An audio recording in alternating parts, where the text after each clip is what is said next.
দর্শক, এই মুহূর্তে আছি ইসলামিক সলিডারিটি গেমসের একটি মিডিয়া সেন্টারে। এখানে এসে চোখে পড়লো এই দারুণ ম্যাগাজিনটি। এটি প্যালেস্টাইন অলিম্পিক কমিটির একটি ম্যাগাজিন, যেখানে তাদের ক্রীড়া সংগ্রামের ইতিহাস তুলে ধরা হয়েছে। আপনাদেরকে যদি একটু দেখাতে চাই, এটি তাদের একটি স্টেডিয়াম এবং মর্টার শেল, আরেকটি স্টেডিয়াম ধ্বংসপ্রাপ্ত একটি স্টেডিয়াম, এবং যে অলিম্পিক কমিটি তাদের যে ভবন সেটিও কিন্তু ধ্বংসপ্রাপ্ত। কিন্তু এরপরেও তারা ঘুরে দাঁড়িয়েছে, তারা লিখেছে সাফল্যের ইতিহাস, বিভিন্ন সময়ে আন্তর্জাতিক পদক জিতেছে, সেই গল্পগুলো এখানে তুলে ধরা হয়েছে। দর্শক, একটা প্রশ্ন আসতে পারে যে এইখানে কেন এই ম্যাগাজিনটি, এবং আমাদেরও খুব অবাক লেগেছে।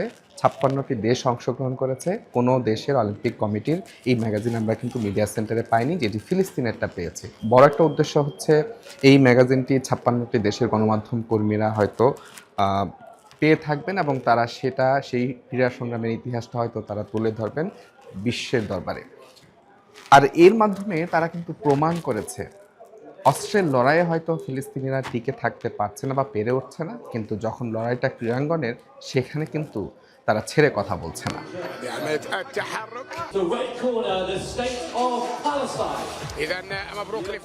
ধ্বংসস্তূপ থেকে ফিনিক্স পাখি হয়ে ওঠা ফিলিস্তিনি অ্যাথলেটদের ক্ষেত্রে ঠিক এমনটাই বলা যায়, যাদের জীবন নিয়ে কোনো আক্ষেপ বা অভিযোগ নেই অনুশীলন কিংবা উন্নত মানের কোনো অবকাঠামো সুযোগ সুবিধা, তারা তারপরও সাফল্য এনে দিচ্ছেন আন্তর্জাতিক অঙ্গনে, যা দৃষ্টান্ত হতে পারে অন্য দেশের অন্য অ্যাথলেটদের জন্য।